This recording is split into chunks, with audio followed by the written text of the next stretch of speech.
ভাইকে আর কিছু বলার সুযোগ না দিয়ে ফোন অফ করে দিল। আবার দুটো চুমু খেয়ে গাড়ি স্টার্ট দিল। শিকদার বাড়ির বাগানে পাতা সাদা চেয়ারে ফোন হাতে বসে আছে সাদাত। সামনের ছবিটির পানে সে মুগ্ধ নয়নে চেয়ে আছে। ছবিটিতে পার্পেল শাড়ি পরিহিত এক অপরূপ সুন্দরী রমণী, যার চোখ মুখ জুড়ে হাজারো মায়ার বিচরণ। এই মুখের পানে কিছু সময় তাকিয়ে থাকলে সাদাপের নেশা ধরে যায়। সে ঘোর লাগা কণ্ঠে বিড়বিড় করে আওড়ালো, জান্নাতের হুর তুমি, আমার ভালোবাসার পরী তুমি, আমার মনের রানী তুমি, বোকা মেয়ে তুমি। ভালোবাসা বুঝো না তুমি? কেন বুঝো না বলো? সব কিছু কেন তোমাকে বলে বোঝাতে হবে তোমাকে? ভালোবাসি তোমাকে, বড্ড ভালোবাসি। তোমার ভালোবাসায় সিক্ত করতে চাই নিজেকে, ভালোবাসা দিয়ে সবার থেকে আড়াল করে নিতে চাই তোমাকে। চাইলেই কি সবকিছু পাওয়া যায়? আচমকা এমন কথায় চমকালো সাদাব। পাশে চেয়ে দেখলো শুদ্ধ বসে আছে, ফোন টিপছে। পরিণীতার খেয়ালে এতটাই ডুবেছিল যে পাশে একজন এসে বসেছে সেটা ও টেরই পায়নি। কিন্তু শুদ্ধ এটা কি বলল? সাদাব ভ্রু কুঁচকে বলল, মানে? শুদ্ধ হেসে বলল, অত শত মারে বুঝে কি লাভ? শুধু বলবো যত দেরি করবেন ততই লস। কথায় আছে না, শুভস্য শীঘ্রম, যাকে চান তাকে নিজের করে দিন। পরে দেখা গেল সেই সুযোগটাই আর পেলেন না। বা এমনও হতে পারে দেখা যাবে কার ভালোবাসা কার ভাগ্যে পিছলে যায়, তা তো আর বলা যায় না। দিনকাল ভালো না। আমি আবার কারো খারাপ চাই না। এই যে আমাকেই দেখো, পিচ্ছি একটা মেয়েকে ভালোবেসে কি দশা হয়েছে, কিছুতেই নিজের করতে পারছি না। অন্য একজন শত্রু, অন্য একজন শক্ত করে একটা দিক ধরে রেখেছে। আমার আর আমার ভালোবাসার মাঝে শক্তপোক্ত দেওয়াল তুলে দিয়েছে। তেমনি তোমারও যদি অপোনেন্ট চলে আসে তখন কি করবে? তাই যত তাড়াতাড়ি পারো কাজটা সেরে ফেলো। বলে বাঁকা হেসে গান গাইতে গাইতে চলে গেল শুদ্ধ। সাদা ভাবনায় পড়ে গেল। তার গলাটা কেমন শুকিয়ে আসলো। সে হাঁসফাঁস করে বলল, এগুলো কি বলে গেল? তার পরিণীতা অন্য কারো হয়ে যেতে পারে, এই ভাবনাতেই বুকের ভিতরে হাহাকার ছড়িয়ে পড়ল। সে ছবিটার দিকে পুনরায় চেয়ে বলল, তুমি শুধুই আমার, অন্য কারো নও। এই সাদাব সাখাওয়াত তোমাকে কখনোই অন্য কারো হতে দিবে না। তুমি শুধুই আমার হবে, এই সাদাব সাখাওয়াতের। শুদ্ধ দূরে দাঁড়িয়ে ঠোঁট বাঁকিয়ে হাসলো, মনে মনে বলল, এই আবদ্ধ চৌধুরী শুদ্ধর কাছে সবাই শিশু। ব্রেনের খেলায় আমাকে টক্কর দেওয়ার মতো আমার চিরশত্রু ছাড়া আর কেউ নেই। এরা সবাই আমার হাতের গুটি। এমনভাবে সাজাবো যে আবরার শিকদার প্রণয় বাধ্য হবে আমার হাতে নিজের প্রাণটা তুলে দিতে। আর না হলে, আমি যদি নিজের ভালোবাসাকে না পাই তাহলে অন্যরা কেন পাবে? আমি যেমন প্রতি সেকেন্ড ভালোবাসা না পাওয়ার যন্ত্রণায় তর পাই, ঠিক তেমনি সবাই তোর পাবে। সবাই।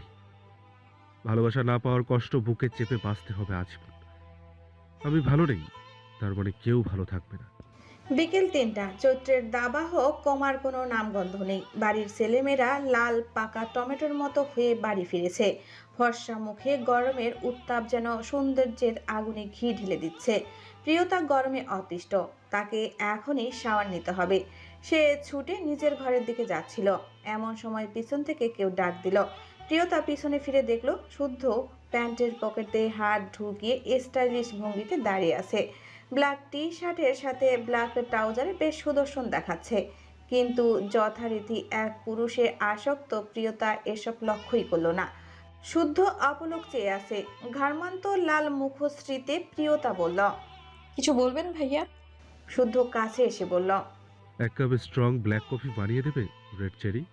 প্রিয়তা অবাক হয়ে বলল। আমি প্রিয়তা।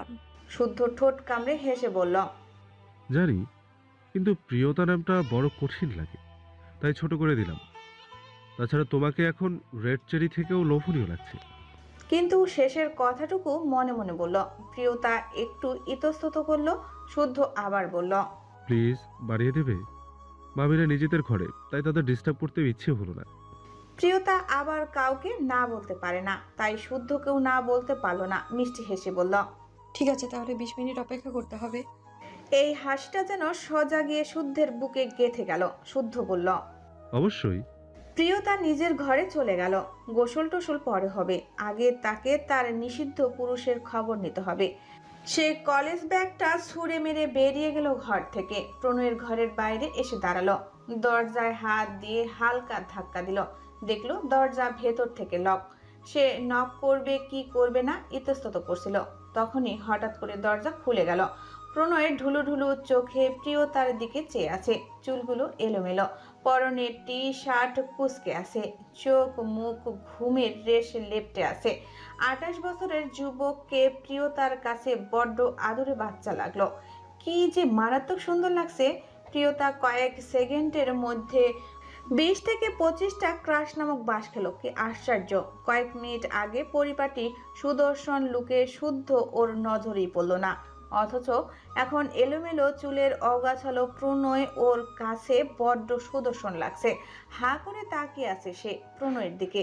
ভুলেই গেছে সামনে দাঁড়ানো পুরুষটা ওর নয়, বরং অন্য কারো দলিল করা স্বামী। প্রণয় ঘুম থেকে উঠতেই নিজের জানটাকে সামনে দেখে প্রণয়ের হৃৎপিণ্ডের শীতল ভালো লাগার স্রোত বয়ে গেল। ঘাড়মান্ত লাল মুখশ্রীতে চোখ পড়তেই নজর আটকে গেল লাল হয়ে যাওয়া নাকের ডগায় লেগে থাকা বিন্দু বিন্দু ঘামে। সে ঢোক গিল, মনে মনে আওড়ালো, সর্বনাশা মেয়ে তুমি। তোমার প্রতি আমার ভালোবাসাটা সর্বনাশা, যে একদিন সবকিছুর জন্য সর্বনাশ ডেকে আনবে। প্রণয়ের লাল লাল গালগুলো দেখে ইচ্ছে করলো টুপটাপ চুমুক দিয়ে ভরিয়ে দিতে, ভালোবাসার চাদরে মুড়িয়ে নিতে। এই যে নীল ভাষা ভাষা চোখ দুটো দিয়ে হা করে তার দিকে তাকিয়ে আছে।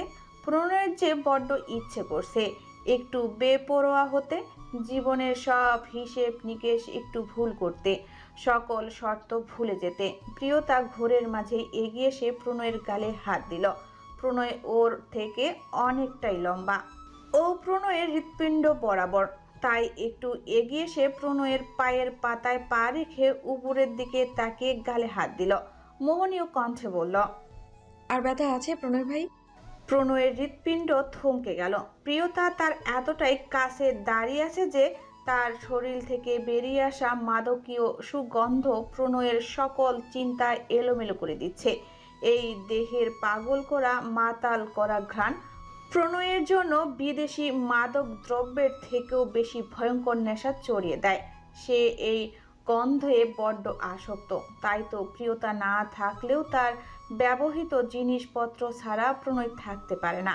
শরীরের গন্ধের সঙ্গে ঘামের গন্ধ মিশে এক অদ্ভুত মিষ্টি সুবাস এসে প্রণয়ের নাক দিয়ে সোজা হৃদয় পর্যন্ত পৌঁছে যাচ্ছে। প্রণয়ের ইচ্ছা করছে নিজেদের মধ্যে থাকা সেন্টিমিটার সমান দূরত্ব মুছে ফেলতে, সেই সুগন্ধে উৎসে নাক মুখ ডুবিয়ে দিতে। হঠাৎই প্রিয়তার হুঁশ ফিরে এলো যে সে কি করেছে। বুঝে আসতেই প্রিয়তা লাফিয়ে উঠে দূরে সরে গেল, মাথা নিচু করে বলল, সরি প্রণয় ভাইয়া, আমি আমি বুঝতে পারিনি, ভুল হয়ে গেছে, আমি সরি। প্রণয় বিরক্ত হলো। কত সুন্দর সে নিষিদ্ধ মাদক দ্রব্য সেবন করছিল, কিন্তু প্রিয়তার যেন তার এই সুখ সহ্য হলো না। সে প্রিয়তার হাতটা নিজের মাথায় ঠেকিয়ে বলল, আমি ঠিক নেই, আমার হাতের ব্যথা জ্বর এসে গেছে। প্রণয়ের শরীরের উত্তাপ গায়ে লাগতেই প্রিয়তা চমকে উঠল। শরীর কি প্রচণ্ড গরম। একটু আগেই সে ছুঁয়েছিল, কিন্তু অনুভূতির সাগরে ডুবে থাকার জন্য সে তা বুঝতে পারেনি। সে ছুটে আবারও কাছে চলে এলো। নিজের নরম হাতটা দিয়ে প্রথমে কপাল, তারপর গলা, বুক, সব জায়গায় জ্বর চেক করল। তার শরীর কেঁপে উঠল। প্রিয়তা ধরে আসা গলায় বলল, বড়পু কোথায়? আপনার এত জ্বর? প্রণয় ভাবশীল ভঙ্গিতে বলল, জানি না। প্রিয়তা বলল, ওষুধ খেয়েছেন? প্রণয় গাল ফুলিয়ে বলল, না। প্রিয়তা আবার বলল, খাবার খেয়েছেন? প্রণয় আবার বলল, না। প্রিয়তা এবার তেতে উঠল। রাগে দুঃখে কষ্টে কান্না পেতে লাগলো। চিকন সরু নাকটা ফুলে ফুলে উঠছে। সে বলল, তাহলে কি করেছেন? শুধু আমাকে জ্বালাতেই জানেন, তাই না? প্রণয় চোখ ছোট করে বলল। তোকে চালাই আমি? প্রিয়তা কিছু বলল না। প্রণয় ওর দিকে নিষ্পলক চেয়ে থাকলো, তারপর বলল, যা তুই, আমি ঘুমাবো। প্রিয়তা চিৎকার দিয়ে বলল, না। প্রণয় বলল, কেন? প্রিয়তা বলল, আপনি এখন ভাত খেয়ে ঔষধ খাবেন। প্রণয় জেদ দেখিয়ে বলল। খাবো না। প্রিয়তা প্রণয়কে পাত্তা না দিয়ে ঘর থেকে চলে গেল। প্রণয় এমন হঠাৎ প্রস্থানে অবাক হয়ে গেল। মনে মনে বলল, কি হলো ব্যাপারটা? আমার এত জ্বর, পেটে কিছু নেই, এটা জেনে সে চলে গেল। বড় অভিমান হলো প্রণয়ের। সে ধারাম করে দরজা বন্ধ করে দিল। প্রিয়তা নিজের ঘরে গেল। ওয়ার্ড্রপ থেকে একটা পিঙ্ক কালারের লং স্কার্ট আর হোয়াইট ফুল স্লিভ টপস বের করলো। চুলের বেনিটা খুলে ঝটপট ওয়াশরুমে ঢুকে গেল। 2 মিনিটের মধ্যে চেঞ্জ করে হাত মুখে পানি ঝাপটা দিয়ে বেরিয়ে এলো। গোসল করার সময় নেই। সে কোমর অবধি লতানো চুলগুলো নিজের হাতে পেঁচিয়ে খোপা করলো। একটা ক্লিপ ট্রান্সফার ক্লাচার দিয়ে খোপা শক্ত করে আটকে নিল। এমনিতেও ওর আর পরিণীতার চুল ছোট, ক্লেচারে আটকায় না। সে কপালে একটা ছোট্ট টিপ পরল। ওড়না নিয়ে কিচেনে গেল। একটা বড় প্লেটে করে যা যা রান্না হয়েছিল সব একটু একটু করে নিল। প্রণয়ের ঘরের বাইরে দাঁড়িয়ে জোরে জোরে দরজা ধাক্কা দিল। প্রণয় এমনিতেও প্রচুর রেগে আছে। বেচারা মনে ও ভীষণ দুঃখ পেয়েছে। তার মধ্যে এমন দরজা ধাক্কাধাক্কিতে চরম বিরক্ত হলো। সে রেগে দরজা খুলল। কিছু কঠিন কথা শোনাতে যাবে তার আগেই দৃষ্টি আটকে গেল প্রিয় রমণীর পানে। কি ভীষণ সুন্দর একখানা মুখ। অমন নীল চোখে চেয়ে থাকলে প্রণয় কি আর কিছু বলতে পারবে?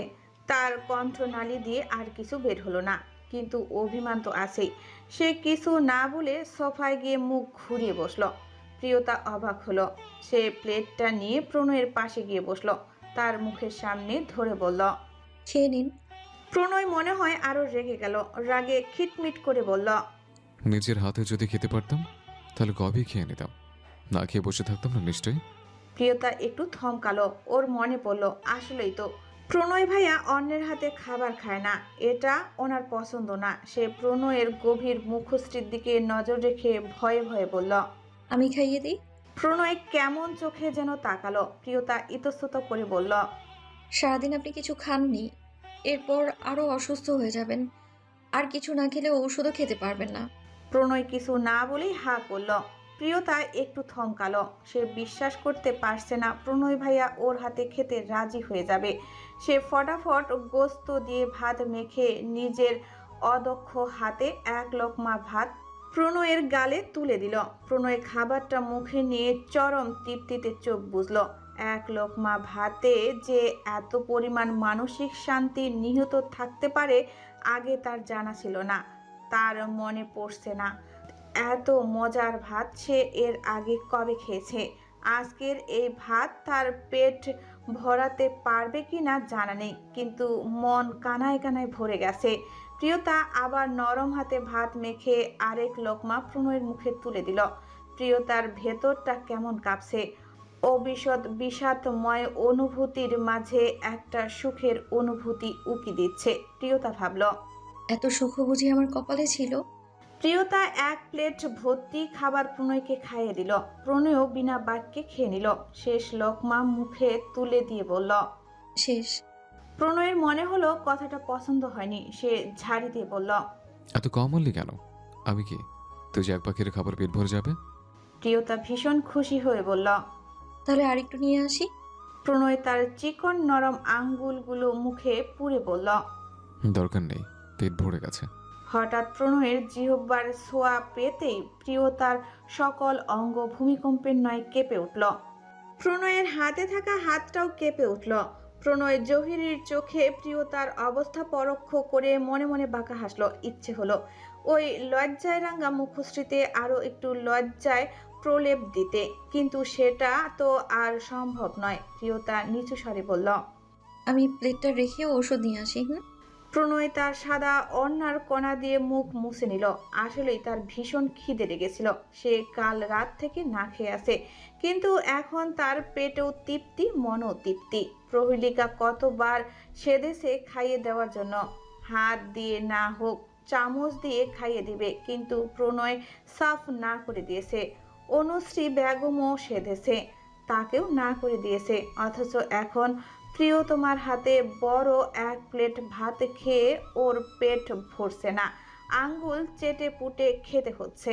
প্রণয় মনে মনে আল্লাহকে বলল, হে আল্লাহ, এমন অসুখ আমার রোজ হোক, যে অসুখে সে আমার এত কাছাকাছি থাকবে। সে অসুখ তো মহাসুখের, এমন অসুখে আমি 12 মাস থাকতে চাই। প্রিয়তা প্লেট রেখে এসে জ্বরের ঔষধ নিয়ে প্রণয়ের কাছে গিয়ে বলল, হ্যাঁ করুন।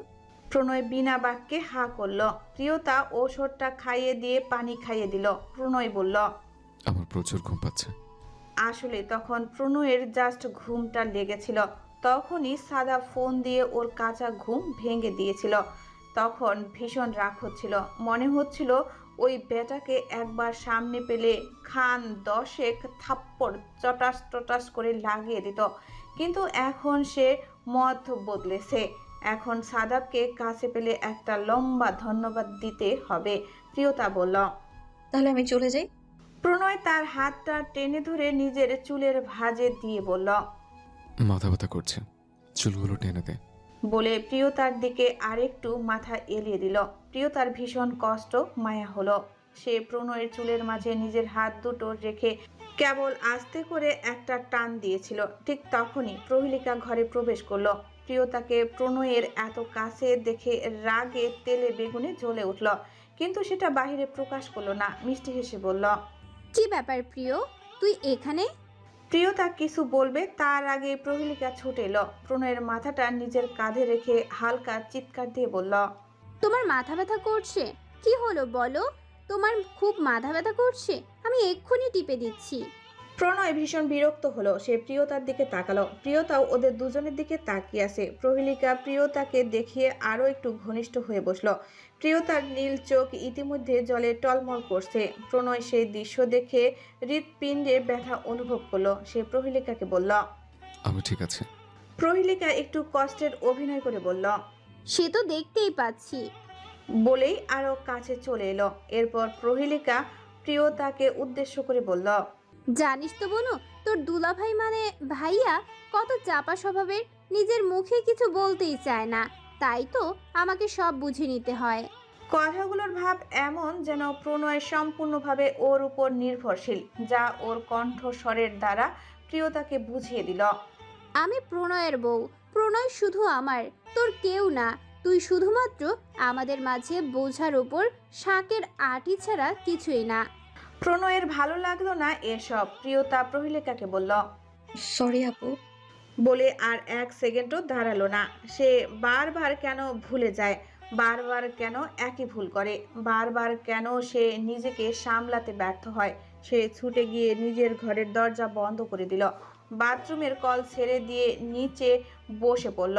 কান্নায় রুদ্ধ গলায় আল্লাহকে বলল, আল্লাহ, যাকে তুমি আমার জন্য রাখোনি তার জন্য এত ভালোবাসা আমার হৃদয়ে কেন দিলে?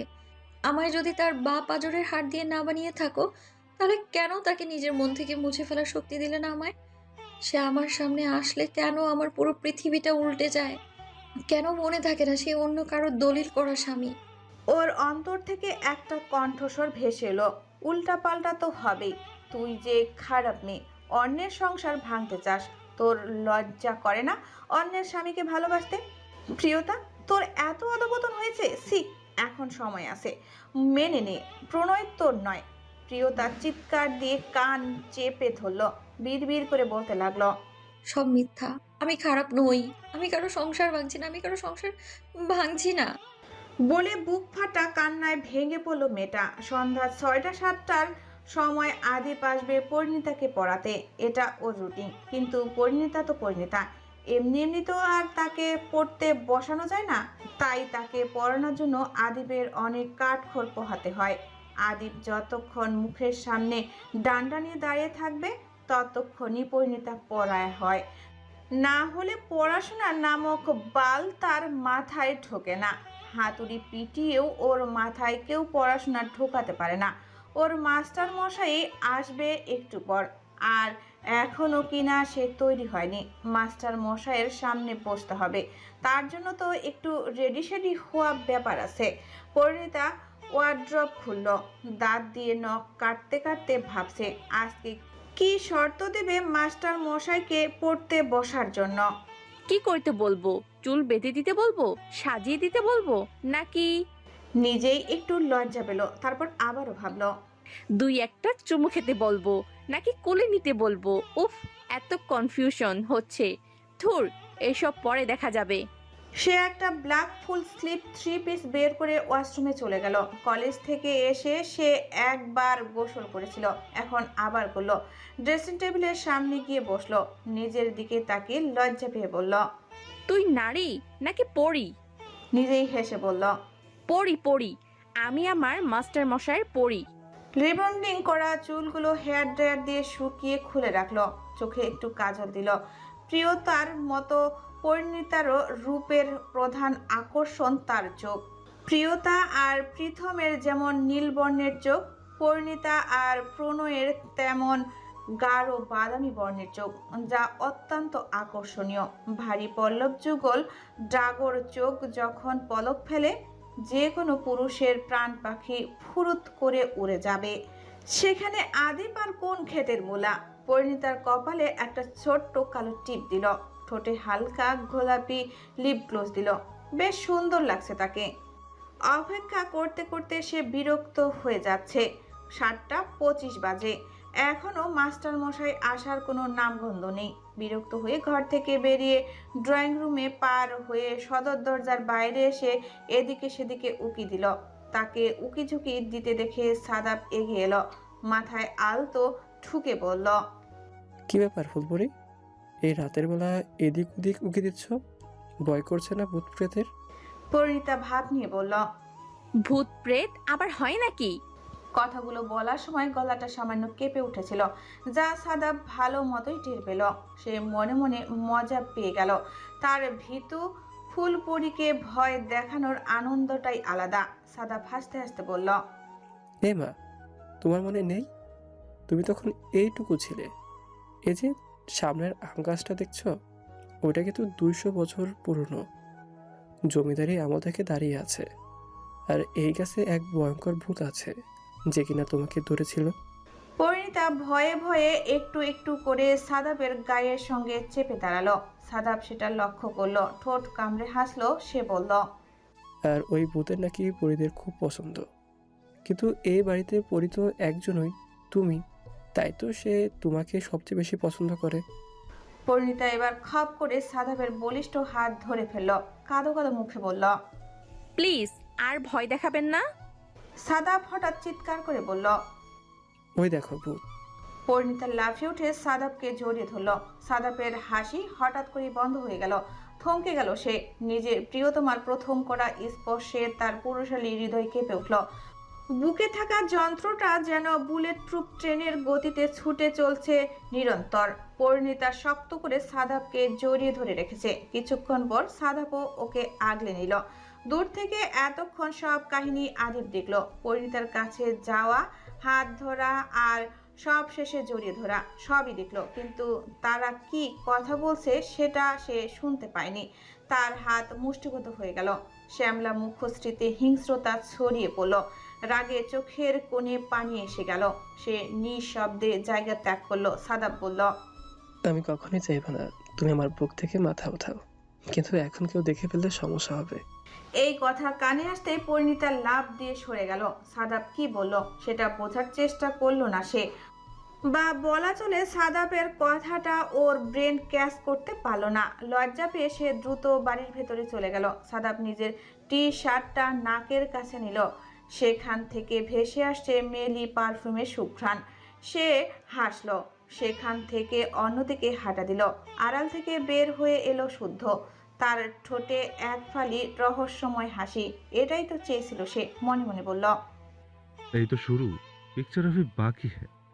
বলে চলে গেল। তাকে কফি খেতে হবে। 4 ঘন্টা হয়ে গেছে। তার সুইট হার্টের হাতে বানানো কফি এখনো তার কপালে জোটেনি। সে করিডোরে প্রিয়তাকে দেখে বলল। হে রেড চেরি। প্রিয়তা চোখ তুলে তাকালো। শুদ্ধ বলল। 4 ঘন্টা হয়ে গেছে, এখনো কি এই অধমকে 1 কাপ কফি বানিয়ে দেওয়া যায় না? প্রিয়তা লজ্জিত ভঙ্গিতে মাথা নিচু করলো, নিচু স্বরে বলল। এখনই নিয়ে আসছি। আসলে সে ভুলে গিয়েছিল। প্রিয়তা চলে যেতেই শুদ্ধ ভ্রু কুচকালো, মনে মনে বলল। কি হলো ব্যাপারটা? নীলাক্ষীর চোখ নীলের বদলে লাল কেন? আমার অগোচরে আবার কি হয়ে গেল? সে ফোন বের করে প্রহেলিকাকে কল লাগালো, কিন্তু প্রহেলিকা কল রিসিভ করলো না। বিরক্ত হয়ে মনে মনে বলল। এই মেয়েটা কোনো কাজেরই না, শুধু বড় বড় কথা বাড়ি ছাড়ে, একদম ইউজলেস। কিছু একটা ভেবে বাঁকা হেসে ছাদের দিকে গেল। পরিণীতা বুঝলো তখন সাদাব ভাই তাকে বোকা বানিয়েছে। সে কি ভীতু! সেই জায়গায় ওর মাস্টার মশাই কত সাহসী। আবারও আদিবের কথা মনে পড়ল। 8টা বেজে গেছে, আদিব এখনো আসেনি দেখে তার খুব মন খারাপ হলো। মনে মনে বলল, আজকে কি আর মাস্টার মশাই আসবেন না? সে ফোনটা হাতে নিয়ে আদিবের নম্বরে ডায়াল করলো, কিন্তু ওপাশ থেকে মেলি কণ্ঠে ভেসে এলো, আপনি যে নম্বরে ফোন দিয়েছেন সেটি বর্তমানে বন্ধ আছে। পরিণীতার আরো মন খারাপ হয়ে গেল। পানির তেষ্টার মতো তার গলা শুকিয়ে যাচ্ছে মাস্টার মশাইকে দেখার জন্য। সে ছুটে গিয়ে বারান্দায় দাঁড়ালো, কিন্তু রাস্তা ফাঁকা, কেউ নেই সেখানে। সে আরো কয়েকবার ফোন করলো, কিন্তু সুইচ অফ বলছে। পরিণীতা ভাঙ্গা কণ্ঠে বলল, আপনি জানেন না মাস্টার মশাই আপনাকে একদিন না দেখলে আমার কতটা কষ্ট হয়? প্রিয়তা কালো অন্যটা কোমরে গুজে কফি বানাচ্ছিল। অনুশ্রী বেগম চোখ বড় বড় করে বললেন, এত তেতো কপি তুই খাবি? প্রিয়তা নাক কুচকে বলল। ছি, এসব আমি কখনো খাই? অর্থী বেগম বললেন। তাহলে কার জন্য? প্রিয়তা নির্লিপ্তভাবে উত্তর দিল, শুদ্ধ ভাইয়ের জন্য। অনুশ্রী বেগম ওহ বললেন, আর কেউ কিছু বলল না। শুধু অনন্যা বেগম বললেন, তোর আব্বু বড় আব্বু চাচ্চুরা তোর হাতের ইলিশের পদ খেতে চেয়েছে, তাই নিজে বাজারে টাটকা ইলিশ কিনে এনেছে। প্রিয়তা খুশি হয়ে বলল, আমি কফিটা দিয়েই আসছি, আজকে রান্না আমি একাই করব। বলে মা চাচিদের আর কিছু বলার সুযোগ না দিয়ে কফি নিয়ে চলে গেল। হৃদয়ের ব্যথাটা কমছেই না। যদি এভাবে কিছুক্ষণ মন অন্যদিকে ঘুরিয়ে রাখা যায় তাহলে ক্ষতি কি? প্রিয়তা কফির মগ নিয়ে শুদ্ধের ঘরের দরজার বাহিরে দাঁড়িয়ে নক করলো, কিন্তু ভেতর থেকে কোনো শব্দ আসলো না। সে আবারও কয়েকবার জোরে জোরে নক করলো, কিন্তু এবারও কোনো শব্দ আসলো না। প্রিয়তা ভাবলো কি হলো, একটু আগেই তো ভাইয়া কফি চাইছিলেন। সে ভাবলো শুদ্ধ হয়তো কোথাও চলে গেছে, তাই প্রিয়তা ঘুরে যাচ্ছিল। ঠিক তখনই তন্ময় এসে বলল, আপু, এই আপু দাঁড়াও। প্রিয়তা তাকালো। তোমাকে শুদ্ধ ভাইয়া কফি নিয়ে সাদে যেতে বলেছে। প্রিয়তা কিছুটা বিরক্ত হলো, তার অনেক কাজ আছে, তাই কফির মগটা তন্ময়ের হাতে ধরিয়ে দিয়ে বলল, ভাই তুই দিয়ে আয়। তন্ময় ছোট ছোট চোখে তাকালো। আপু কি তাকে অর্ডার করলো? সে আবার কফির মগটা প্রিয়তার হাতে ধরিয়ে দিয়ে মুখ বাঁকিয়ে বলল, আমি তোমার মতো না, আমার অনেক কাজ আছে, নিজের কাজ নিজে করো। বলে সেই একটা ভাব নিয়ে চলে গেল। প্রিয়তা এমন কথায় বেকুব বনে গেল। কিছুক্ষণ ওর চলে যাওয়ার দিকে তাকিয়ে থাকলো, পর মুহূর্তেই তেতে উঠে বলল, বেয়াদব বিচ্ছু কোথাকার। বলেই সিঁড়ি বেয়ে উপরে চলে গেল। শিকদার বাড়ির বিশাল ছাদের রেলিং ধরে দাঁড়িয়ে আছে শুদ্ধ।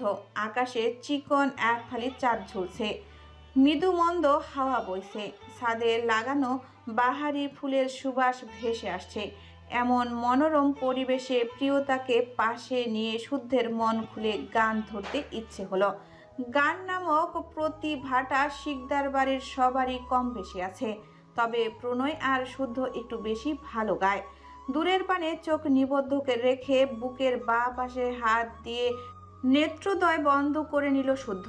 চোখের পাতায় ভেসে উঠল সুশ্রী একখানা নীল চোখের সুশ্রী মায়াবী মুখ। সে চোখ বন্ধ রেখে গান ধরল, লিখবো তোমার হাতে আমি আমার মরণ, আমি তোমার কাছে রাখবো আজ মনের কথা হাজার, দিয়ে তোমার কাজল রাখবো আজ সারা দিনটা আমার।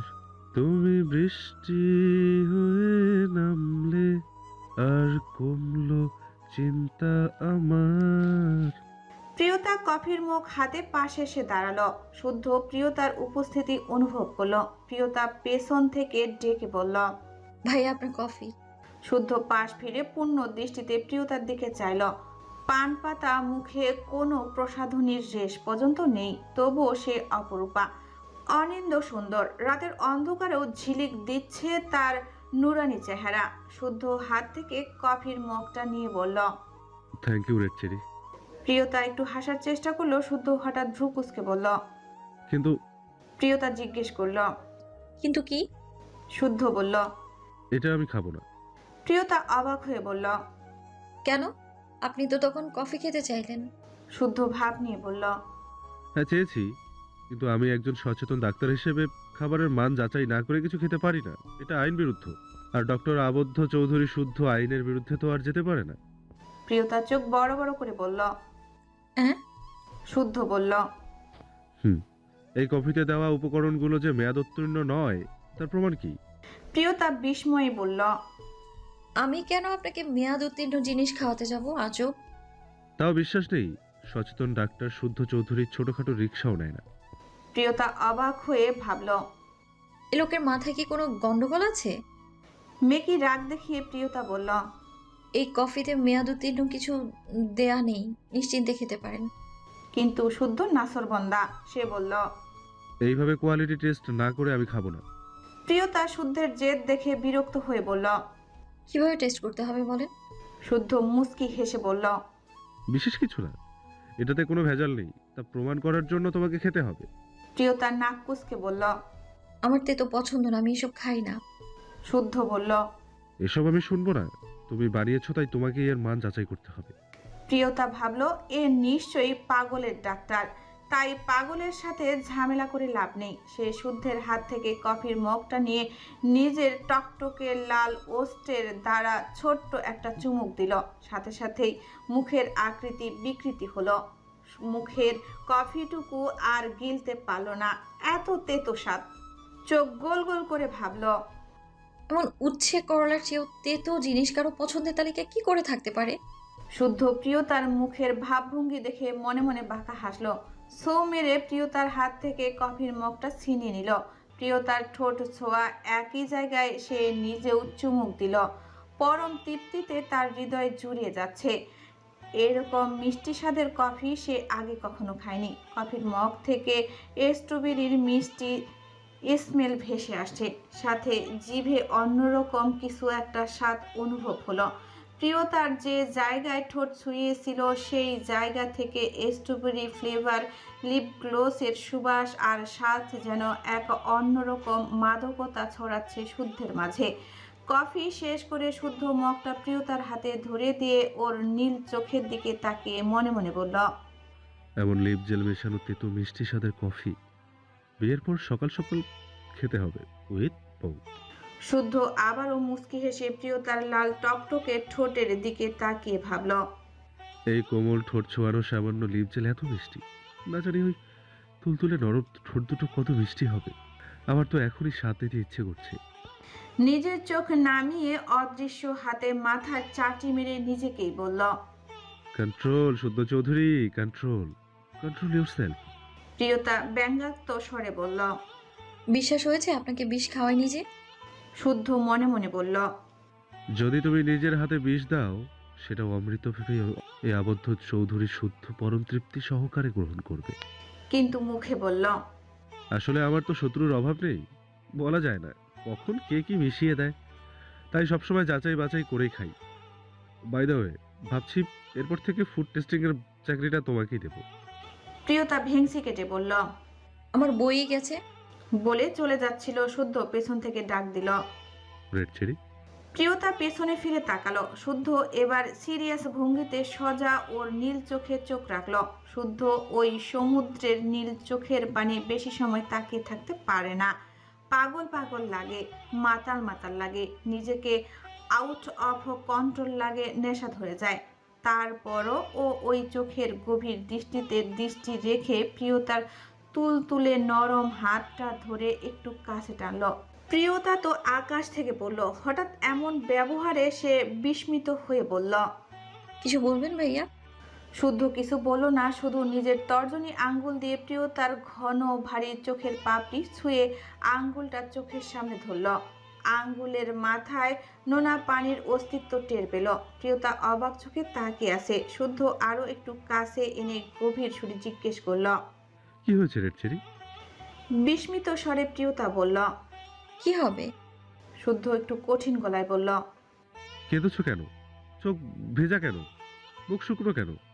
লাবণ্যময় চেহারায় মলিনতা কেন? প্রিয়তা আরো বিস্মিত হয়ে ভাবল। এত কিছু কিভাবে বুঝলেন শুদ্ধ ভাই? এখন কি বলবো? সে আমতামতা করতে লাগলো। আসলে সে কাউকে গুছিয়ে মিথ্যা বলতে পারে না। সে মিথ্যা বললে মিথ্যাটা ধরা পড়ে যায়। শুদ্ধ গালে হাত রেখে নরম সুরে আবারও জিজ্ঞেস করল। কি হয়েছে রেড চেরি, বলো আমাকে। প্রিয়তার টলমলের চোখে শুদ্ধের দিকে তাকালো। মেয়েটা একেবারে নরম নরম মন, নরম ব্যবহার, নরম স্বভাব, কেউ একটু আদর করে কিছু বললে সে নিজেকে ধরে রাখতে পারে না। শুদ্ধের এমন আহ্লাদ মাখা কথা শুনে ভেতরের চাপা কষ্টগুলো পুনরায় জ্বলে উঠল। এতক্ষণ ধরে চেপে রাখা কান্নাগুলো ঠেলে ঠুলে বেরিয়ে আসতে চাইল। চোখের পাপড়ি আবার ভিজে উঠল। সে কাঁপা কণ্ঠে বলল, কিছু না। বলে আবার চলে যেতে নিল। শুদ্ধ আবারও ওর হাত ধরে ফেলল। এবার টান দিয়ে আরো কাছে নিয়ে এলো।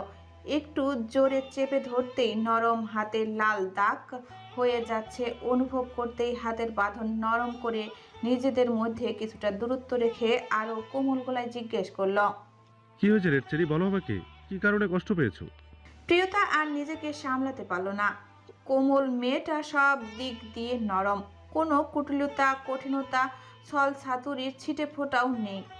শুদ্ধের এমন প্রশ্রয় ধ্বনি শুনে সে আর নিজেকে ধরে রাখতে পারল না। নীল চোখের নদী থেকে উপচে পড়া তরল গড়িয়ে শুদ্ধের হাতে পড়ল। শুদ্ধের মনে হলো এটা শুধু চোখের পানি নয়, বিষ মাখানো বন্যা, যা তার হৃৎপিণ্ড বরাবর আঘাত এনেছে। সে প্রিয়তাকে আর কিছু জিজ্ঞেস করলো না। কি হয়েছে সেটা তো সে এমনিতেই জেনে যাবে।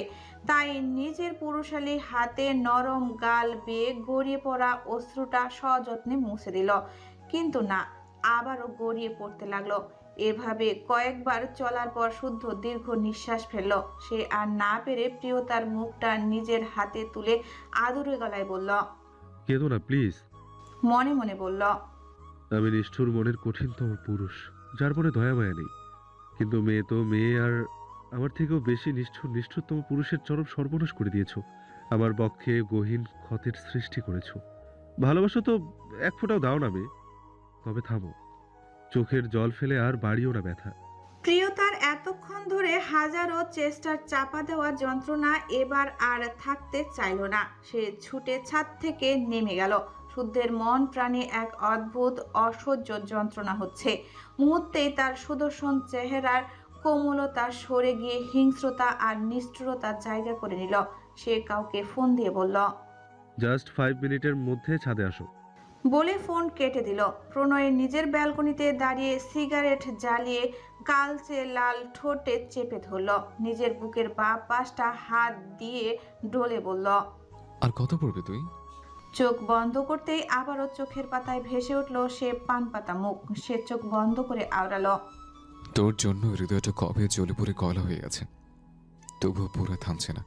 তার চিৎকার দিয়ে বলতে ইচ্ছা করছে সে এই সব কিছু থেকে মুক্তি চায়। এত জটিলতা আর নিতে পারছে না। নিজের ভালোবাসার নীলাঞ্জনার কাছ থেকে দূরে থাকতে।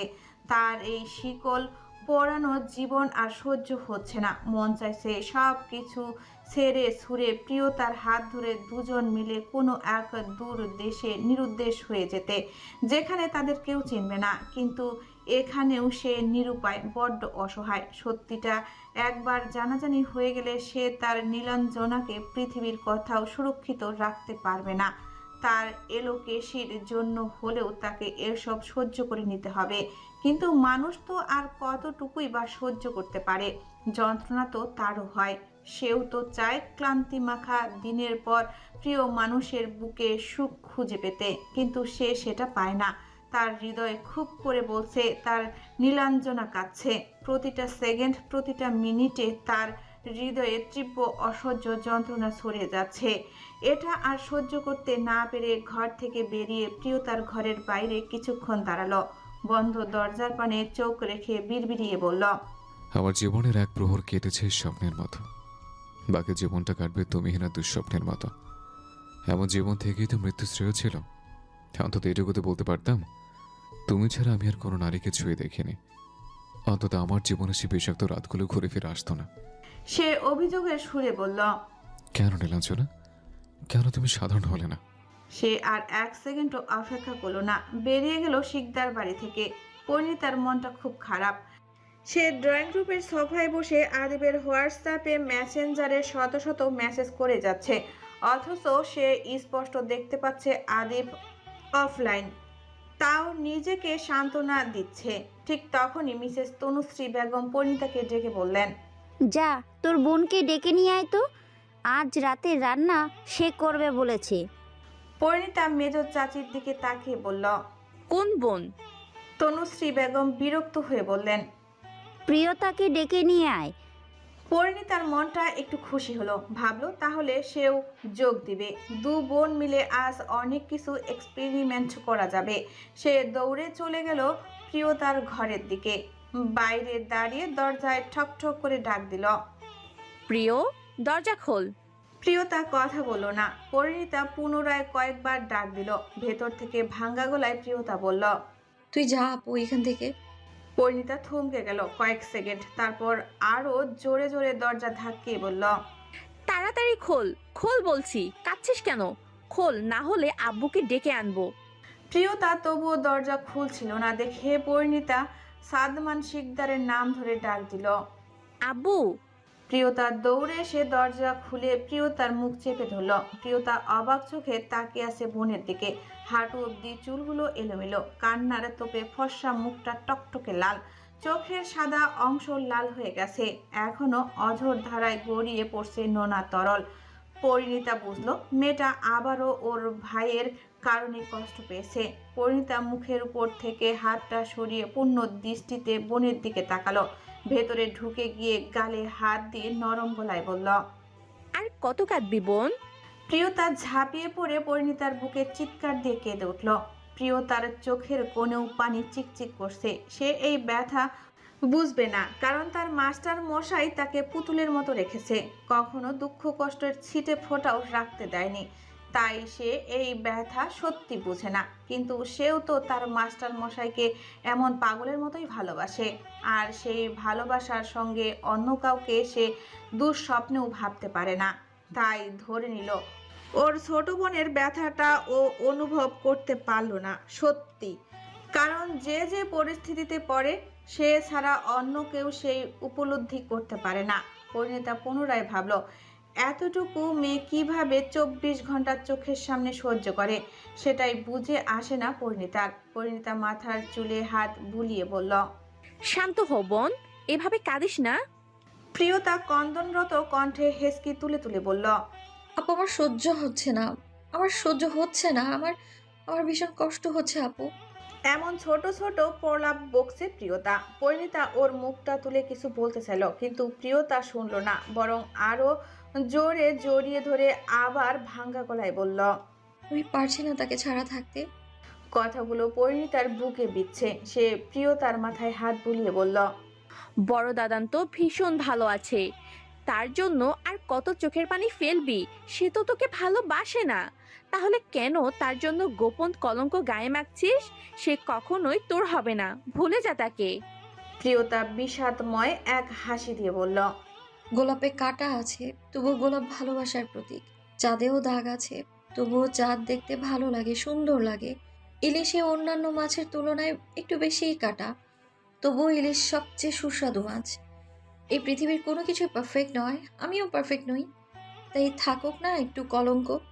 এই কলঙ্কটুকুই আমার বেঁচে থাকার শেষ আশ্বাস। পরিণীতা দীর্ঘশ্বাস ফেলে বলল। আমার তোকে কিছু বলে সান্ত্বনা দেওয়ার ভাষা নেই বোন, আর এখন এটা বলারও সাহস নেই যে তুই আমার ভাইকে ভুলে যা। আমি জানি এটা তুই পারবি না, তাই এটা করতে বলবো না, শুধু বলবো নিজেকে একটু শক্ত কর। তোর ভেতরে যাই চলুক, বাহিরের থেকে যেন সেটা বোঝা না যায়, কেউ যেন তোর দুর্বলতার চিহ্ন করতে না পারে। ভেতর থেকে শক্তিশালী হতে তুই পারবি না, কিন্তু বাহিরে থেকে হওয়ার চেষ্টা কর। বড় দাদান যেন তোর মাঝে কোনো দুর্বলতা না দেখতে পায়। যদিও এটা ঠিক না, একতরফা ভালোবাসা বড় যন্ত্রণাদায়ক, কিন্তু এই ব্যাপারটা তোর হৃদয়ের, এখানে ঠিক ভুল নেই, ন্যায় অন্যায়ের কোনো মাপকাঠি নেই। মন যা বলে তাই, কিন্তু তোকে শক্ত দেখাতে হবে বোন। দেখি আমার দিকে তাকা, আর একদম কাঁদবি না। পরিণীতার চোখের পানি মুছিয়ে দিল। প্রিয়তা বড় বড় শ্বাস নিয়ে স্বাভাবিক হওয়ার চেষ্টা করলো। পরিণীতা প্রিয়তার দিকে তাকিয়ে বলল। ঘর থেকে বেরোনোর পর ভেতরে কি হয়েছে সেটার রেস্ট যেন না থাকে বনু। সে অনেক কষ্টে প্রিয়তাকে ওয়াশরুমে পাঠালো। প্রিয়তা কিছুক্ষণ পর ফ্রেশ হয়ে বেরিয়ে এলো। পরিণীতার চোখ মুখে পানির বিন্দু ছাড়া বিশেষ কোনো পরিবর্তন দেখলো না। সে তোয়ালে এনে নিজের হাতে চোখ মুখ মুছে দিল, সাথে সাথে আবার গড়িয়ে পড়ল নোনা জল। পরিণীতা এবার রেগে গিয়ে ধমক লাগিয়ে দিল। প্রিয়, এবার তুই মার খাবি, তোকে তখন থেকে কাঁদতে বারণ করছি। কথাটা পরিণীতা তুলনামূলক উচ্চস্বরে বলল। প্রিয়তা হালকা ভয় পেল। সে কি করবে? সে তো আর ইচ্ছে করে চোখের পানি ফেলছে না। পরিণীতার রাগি রাগি ভাব ফুটিয়ে তুলে আবার ওর চোখ মুছে দিল, চুলগুলো আঁচড়ে বেনি করে দিল। চোখের দিকে তাকিয়ে ভাবল, এই চোখ দেখে যে কেউ সন্দেহ করবে, তখন কি জবাব দেবে আমার বোন? তাই সে একটু গাঢ় করে চোখে কাজল দিয়ে দিল, কপালে একটা টিপ পরিয়ে দিল, মাথায় ওড়না দিয়ে চাইলো। এবার কিছুটা ঠিক লাগছে। পরিণীতা বলল, চল। প্রিয়তা কিছু না বলে পরিণীতার পিছু নিল।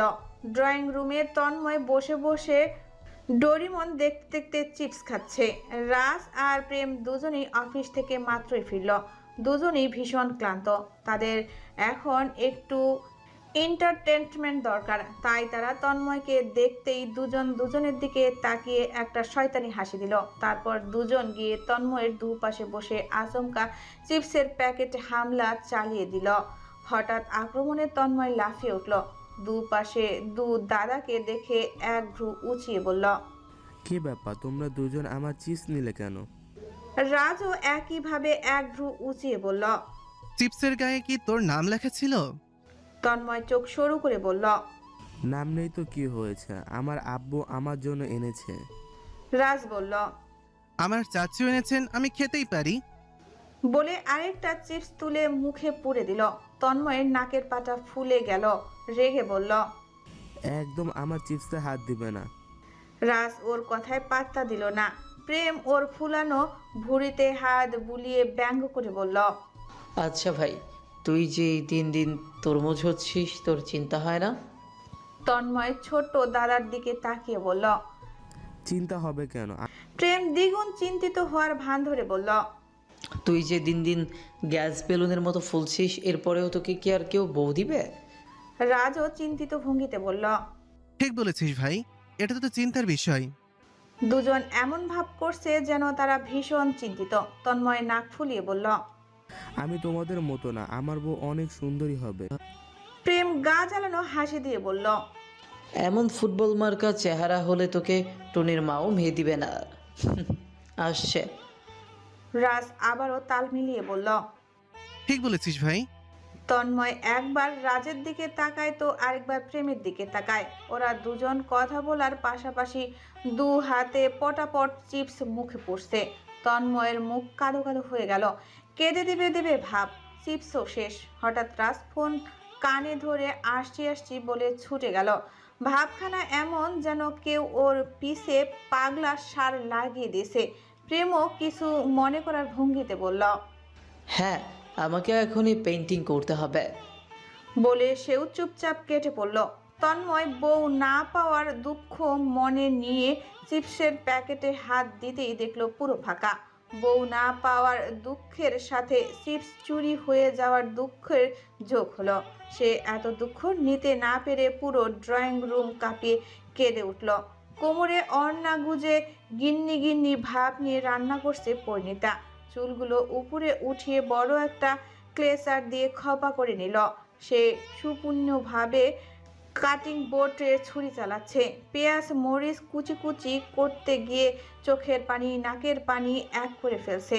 নাক টেনে টেনে প্রিয়তাকে বলল, বনু, কাতলা মাছ ধুয়ে দে। প্রিয়তা নাক সিটকিয়ে বলল, আমি মাছ ধোবো? পরিণীতা বিরক্ত হয়ে বলল, হ্যাঁ, তাড়াতাড়ি দে। প্রিয়তা বলল, ছি, কি আসতে গন্ধ, আমি পারবো না। পরিণীতা বিরক্ত হলো। সেও মাছ ধুতে পারবে না, তারও ভীষণ ঘৃণা লাগে। সে ফুস করে একটা নিঃশ্বাস ছাড়লো। সাদা ফোনের কথা বলতে বলতে সিঁড়ি দিয়ে নামছিল। পরিণীতার বিরক্ত চোখের সামনে তাকাতেই সাদাবকে দেখে ওর মাথাটার একটা দুষ্টু আইডিয়া এলো। সে সাদাবকে ডাক দিল, মিষ্টি কণ্ঠে বলল, ভাইয়া শুনছেন? সাদা ফোন থেকে মুখ তুলে পরিণীতার দিকে তাকালো। রান্নাঘরে গরমে মেয়েটার ফর্সা মুখ লালচে গোলাপি হয়ে গেছে। কালো অন্যটা কোমরে গুজে দেখতে কিছুটা বউ বউ লাগছে। হায়, সাদাব এক্ষুনি আরেকবার পরিণীতার প্রেমে মুখ থুবড়ে পড়ল। পরিণীতা আবার ডাকলো, ভাইয়া একটু শুনবেন? সাদাব ফোনটা ট্রাউজারের পকেটে ঢুকিয়ে এগিয়ে গেল, হাসি হাসি মুখে জিজ্ঞেস করলো। বলো ফুলপুরি। পরিণীতার গলায় আরো একটু মধু ঢেলে বলল, আম্মু, ছোট আম্মু আজকে রান্নার দায়িত্ব আমাদের দিয়েছেন, ওনারা কেউ আশেপাশে নেই। সাদাব হেসে বলল, ভালো তো, তাহলে আজকে নতুন স্বাদের রান্না ট্রাই করব। পরিণীতা বলল, হ্যাঁ নিশ্চয়ই, কিন্তু সাদাব বলল, কিন্তু কি? পরিণীতা বলল, একটা ছোট্ট সমস্যা হয়ে গেছে। সাদাব এক ভ্রু তুলে বলল, কি সমস্যা? পরিণীতা বলল, ওই যে আমাদের দুজনের কেউ মাছ মাংস ধোয়া পছন্দ করি না, মানে গন্ধ লাগে, আপনি যদি একটু ধুয়ে দিতেন। সাদাবের হাসি হাসি মুখটা নিভে গেল, মনে মনে বলল, the great scientist Shadab Sakhawat মাছ পরিষ্কার করবে, কিন্তু হবু বাচ্চার মা যেহেতু বলেছে করতে তো হবেই। সে বলল, দিয়ে দিতে পারি, কিন্তু আর স্মল কন্ডিশন। পরিণীতা বলল, কি শর্ত? সাদাব বলল, আমি যা চাই তাই দিতে হবে। পরিণীতা বলল, আমার কি আছে দেওয়ার মতন? সাদাব বলল, আছে। পরিণীতা বলল, তাহলে ঠিক আছে, যা চাইবেন দিব। সাদাব বাঁকা হেসে বলল, কোথায় ফিস? পরিণীতা রুই মাছ, কাতলা মাছ, ইলিশ মাছ, পাবদা মাছ, মুরগির মাংস, গরুর মাংস, খাসির মাংস সবগুলো প্যাকেট সাদাবের সামনে রাখলো। প্রিয়তা আহম্মকের মতো হা করে তাকিয়ে আছে পরিণীতার দিকে। সে অতি মিষ্টি সুরে বলল, ধুয়ে দিন। সাদাব বাঁকা হেসে প্রিয়তাকে বলল, কিচেন ওভেন কোথায় রাখা আপু? প্রিয়তা পাশের ড্রয়ার দেখিয়ে দিল। সাদাব সেখান থেকে একটা অ্যাপ্রন বের করে পরে নিল। পাশে গ্লোভস রাখা ছিল। বাঁকা হেসে দু হাতে দুটো গ্লোভস পরে নিল। প্রিয়তা আর পরিণীতা হা করে তাকিয়ে আছে। দু বোন তর্কাতর্কি করতে গিয়ে ভুলে গিয়েছিল যে গ্লোভস পরেও মাছ ধোয়া যায়, যদিও এরপরও হালকা হালকা গন্ধ থাকতে পারে।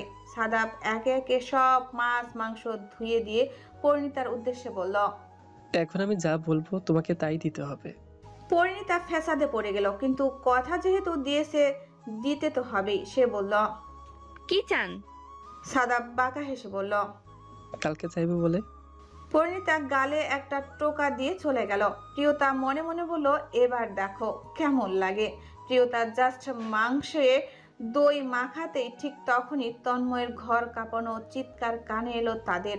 দু বোন একে অপরের দিকে তাকিয়ে চ আকারের শব্দ উচ্চারণ করলো। দুজন রান্নাঘর থেকে বেরিয়ে দৌড়ে ড্রয়িং রুমে গিয়ে দেখলো দ্য গ্রেট তন্ময় শিকদার মেঝের নেভি ব্লু কার্পেটের উপর পড়ে গড়াগড়ি দিয়ে কাঁদছে। প্রিয়তা মুখ কুচকিয়ে চোখ মুখ সিরিয়াস করে তন্ময়কে শুনিয়ে শুনিয়ে পরিণীতাকে উদ্দেশ্য করে বলল, আপু, এই ভাঙা রেকর্ডারটা ছোট চাচু কোন কচুবন থেকে যেন কুড়িয়ে নিয়ে এসেছিল। পরিণীতা একই ভঙ্গিতে বলল, ওই যে রায়পুরের পুরনো ভাঙা হাসপাতালের পাশে কচুবনের পাঁচু উল্টে পড়ে পড়ে কাঁদছিল। অরণ্য আর সমুদ্র সিঁড়ি বেয়ে নামতে নামতে পরিণীতার মুখের কথা কেড়ে নিয়ে অরণ্য বলল, তখন ছোট চাচু ওরা দেখতে পেয়ে কুড়িয়ে আমাদের বাড়িতে এনেছিল। সমুদ্র ছুটে এসে ছোট ভাইকে উঠিয়ে মুখ কাদো কাদো করে বলল, এটাই বাস্তব ভাই। তন্ময় এবার পুরো শিকদার বাড়ি কাঁপিয়ে কেঁদে উঠল। ওরা চার ভাই বোন কান চেপে ধরলো, যেন এখনই কান দিয়ে রক্ত বেরিয়ে আসার উপক্রম। গিন্নিরা ছুটে এলেন। ওরা চার ভাই বোন নিষ্পাপ বাচ্চার মতো মাসুম চেহারা বানিয়ে দাঁড়িয়ে রইল। ভাবটা এমন যেন ভাজা মাছ উল্টে খেতেও জানে না। অর্থি বেগম ছুটে এসে ছোট ছেলেকে তুললেন। অনুশ্রী বেগম গাল মুছে দিয়ে বললেন, কি হয়েছে আব্বু? তন্ময় নাকের সব সর্দি অনুশ্রী বেগমের শাড়িতে মুছে নাক টেনে টেনে বলল, পরি আপু, প্রিয় আপু, ছোট ভাই, সেজো দাদান, ছোট দাদান, ওরা সবাই বলেছে আব্বু নাকি আমাকে কুড়িয়ে এনেছে। ও বড় আম্মু, সত্যি তোমরা আমাকে কুড়িয়ে এনেছো? এত চিৎকার চেঁচামেচি শুনে রাস আর প্রেমও বেরিয়ে এলো। তন্ময়ের কথা শুনে 6 জন ঠোঁট কামড়ে হাসি চেপে রেখেছে। অনুশ্রী বেগম রেগে 6 ছেলে মেয়েকে জোরে ধমক দিয়ে বললেন, তোমরা এখনো ছোট রয়েছো যে সব সময় ছোট ভাইয়ের পিছে লেগে থাকো? শুধু হাত পায়ে বড় হয়েছে, ভাই সবার ছোট, আদর করবে তা না, সারাদিন সবাই মিলে পিছে পড়ে থাকো। আর একবার আমার আব্বুর পিছে লাগলে কান মুলে দেব সবার। এসব কথা ওরা কেউ কানেই তুলল না। হাত দিয়ে মাছি তাড়ানোর মতো ভঙ্গি করে চলে গেল।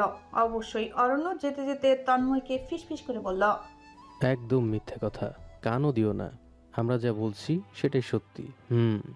যার যতই মন খারাপ থাকুক, তন্ময়ের পিছে লাগার সময় কারোই মন খারাপ থাকে না। সবাই তখন চাঙ্গা হয়ে ওঠে। একটু শান্ত হওয়া তন্ময় আবারও জোরে কেঁদে উঠল। রাত 11:30। পরিণীতা আর প্রিয়তা বিশাল ডাইনিং টেবিলে বসে খাবার পরিবেশন করছে। দু বোন যত পদ রান্না জানতো সব করে ফেলেছে। খাবার দেখে মনে হচ্ছে বিয়ে বাড়ি এলাহি রান্না বান্না, যেমন ভাত, পোলাও, ফ্রাইড রাইস, লুচি, পরোটা, নান, কুলচা, শাহি কাবাব, টাংরি কাবাব, রেশমি কাবাব সহ আরও কয়েক পদের কাবাব। মাছের পদে রয়েছে ইলিশ মাছ পাতুরি, ইলিশের লেজ ভর্তা, ইলিশ মাছ ভাজা, ইলিশ ভাপা, সর্ষে ইলিশ, কালো জিরে দেওয়া ইলিশের পাতলা ঝোল, রুই মাছের ভুনা, কাতলা মাছের কালিয়া, দই কাতলা, পাবদা মাছের ঝোল, চিংড়ি মাছের মালাইকারি। মাংসের পদে রয়েছে chicken korma, chicken curry, chicken bharta, butter chicken, chicken dopiaza, chilli chicken, গরুর মাংসের কালাভুনা, খাসির মাংসের কোরমা। ডেজার্টে রয়েছে নিজের হাতে বানানো রসগোল্লা। বেশ এইটুকুই। দুজন পাক্কা 3.5 ঘন্টা লাগিয়ে সব রান্না করেছে। রান্নাঘরের অবস্থা তো যা ইচ্ছে তাই। সে যদি কথা বলতে পারতো তাহলে নিশ্চয়ই বলতো, ছেড়ে দে মা, কেজে বাঁচি। তন্ময় দৌড়ে এসে চেয়ার টেনে বসলো সবার আগে। এত মজার খাবার দেখে তার জিভ দিয়ে পানি ঝরছে। একে একে বাড়ির 4 কর্তা, 4 গিন্নি, ছেলেরা আসলো। খাবারের গন্ধেই সবার খিদে আরো বেড়ে গেছে। সাদমান শিকদার এত খাবার দেখে প্রশংসা করে বললেন, বাহ, আমার মেয়েরা রান্না করেছে, আজ এই খাবারের স্বাদে আলাদা হবে। এতক্ষণে প্রিয়তার মুখে হালকা হাসি ফুটল। এখন একটু ভালো লাগছে। সবাই নিজ নিজ জায়গায় বসে পড়ল। অরণ্য ইনোসেন্ট ফেস বানিয়ে বলল, কি জানি কোন বিষ বানিয়েছে। পরিণীতা তেতে উঠে বলল, তাহলে তোমার খাওয়া লাগবে না। অরণ্য বলল, চেয়েছো কেন? আমি তো মজা করছিলাম। সাদাব আর শুদ্ধ তাদের প্রেয়সীদের দিকে অবলোক তাকিয়ে আছে। শুদ্ধের ওহ ভালো লাগছে। প্রিয়তার মন কিছুটা ভালো দেখে সেও কিছুটা হাসলো। পরিণীতা আর প্রিয়তা সবার প্লেটে খাবার তুলে দিল। 4 কর্তা ভাত নিলেন, 4 গিন্নি রুটি, লুচি, পরোটা নিলেন। আর ছেলেরা তাদের পছন্দ মতো কেউ ভাত, কেউ পোলাও, কেউ ফ্রাইড রাইস নিল। সবাই প্রথম গ্রাস মুখে নিয়ে ওদের দুজনের দিকে তাকালো। পরিণীতা উৎসুক গলায় বলল, কেমন হয়েছে? সবাই হেসে বলল, বেশ ভালো হয়েছে। সবাই হাসি হাসি মুখে খাবার খেতে লাগলেন। এখানে সবার থেকে প্রহেলিকাকে একটু বেশি খুশি খুশি লাগছে। কেন কে জানে, হয়তো প্রিয়তাকে কষ্ট দিতে পেরেছে, তাই সে ভীষণ উৎসাহ নিয়ে খাচ্ছে। কিন্তু প্রিয়তার মন আবার অস্থির হয়ে গেল। সে উসখুস করতে লাগলো। পরিণীতা ফিসফিস করে বলল, এমন উসখুস করছিস কেন? প্রিয়তা আশেপাশে উপরে নিচে নজর ঘুরিয়ে দেখলো। সবাই আছে, কিন্তু প্রণয় ভাইয়া নেই। সে মনে মনে বলল, প্রণয় ভাইয়া কোথায়? আসবেন না? মাঝে মাঝে প্রিয়তার নিজেকে সর্বোচ্চ মাত্রায় বেহেয়া মনে হয়, কিন্তু এসব ভাবনাকে তার মন বেশি সময় পাত্তা দেয় না। সে পা টিপে টিপে ডাইনিং রুম থেকে বেরিয়ে এলো। আশপাশ দেখতে দেখতে প্রণয়ের ঘরে গেল, কিন্তু কোথাও কেউ নেই। তারপর পুরো বাড়ি খুঁজলো, বাড়ির কোথাও নেই প্রণয়। প্রিয়তার চিন্তা হচ্ছে। সে বিড়বিড় করে বলল, এত রাতে অসুস্থ শরীর নিয়ে কোথায় গেল মানুষটা? সবাই খেয়ে দিয়ে নিজ নিজ ঘরে চলে গেছে। পরিণীতাও নিজের ঘরে। প্রহেলিকা কাউচে বসে বসে ভাবছে কি সমস্যা হলো। এতগুলো মাস ধরে চেষ্টা করছে, কিন্তু হচ্ছেই না। মনে মনে বিরক্ত হয়ে বলল, ধুর, সব প্ল্যান মুখ থুবড়ে পড়েছে, কিন্তু এই প্ল্যানটা আমি কিছুতেই নষ্ট হতে দেব না। প্রণয়কে আমার করে রাখার, আমার দিকে মন ঘোরানোর এটাই শেষ উপায়। এসব ভাবতে ভাবতে প্রণয়কে 29 নাম্বার বার কল করলো, কিন্তু সে প্রণয়ের ফোন বাজতে বাজতে বন্ধ হয়ে গেল। রাত 2:45। শিকদার বাড়ির সকলে তন্দ্রাচ্ছন্ন। প্রহেলিকাও অপেক্ষা করতে করতে কখন ঘুমিয়ে গেছে হুঁশ নেই। প্রণয় এখনো ফেরেনি। ড্রয়িং রুমের সোফায় বসে অন্যমনস্কভাবে হাত কসলাচ্ছে প্রিয়তা। চিন্তা তার মাথায় ফেটে যাচ্ছে, ভয়ও হচ্ছে ভীষণ। এত রাত হয়ে গেল, প্রণয় ভাইয়া এখনো ফিরলেন না। সে অন্যমনস্কভাবে পায়চারি করছে। ওর চোখে এক ফোঁটা ঘুমও নেই। 20 মিনিট পর কলিং বেল বেজে উঠল। হঠাৎ কলিং বেল বাজার শব্দ শুনে লাফিয়ে উঠল প্রিয়তা। মনে মনে বলল, এত রাতে কে এসেছে? প্রণয় ভাইয়া নিশ্চয়ই। এতক্ষণ চিন্তার রেশ কাটিয়ে মুখে হাসি ফুটল তার। আর কাল বিলম্ব না করে ছুট লাগালো সদর দরজার দিকে। মেন ডোরটা খুলতেই তার চোখ বিস্ময়ে বড় বড় হয়ে গেল। নীল চোখ জোড়া স্থির হয়ে গেল দরজার পানে। প্রণয় দাঁড়িয়ে আছে, চুলগুলো এলোমেলো, চোখ দুটো অসম্ভব লাল। নিজের পায়ে ঠিক মতো সোজা হয়ে দাঁড়াতেও পারছে না। পা দুটো এদিকে ওদিকে টলছে, চোখ জোড়া কেমন জলজল করছে। পরনের সাদা শার্টের উপরের দিকে 3টা বোতাম খোলা, চোখ মুখের মলিনতা। সুদর্শন চেহারার কি হাল হয়েছে? প্রিয়তা ছুটে গেল প্রণয়ের কাছে, উত্তেজিত স্বরে জিজ্ঞেস করল, আপনার এই অবস্থা কেন প্রণয় ভাই? কি হয়েছে? আপনার শরীর ঠিক আছে? জ্বর এসেছে? আবার হাত ব্যথা করছে?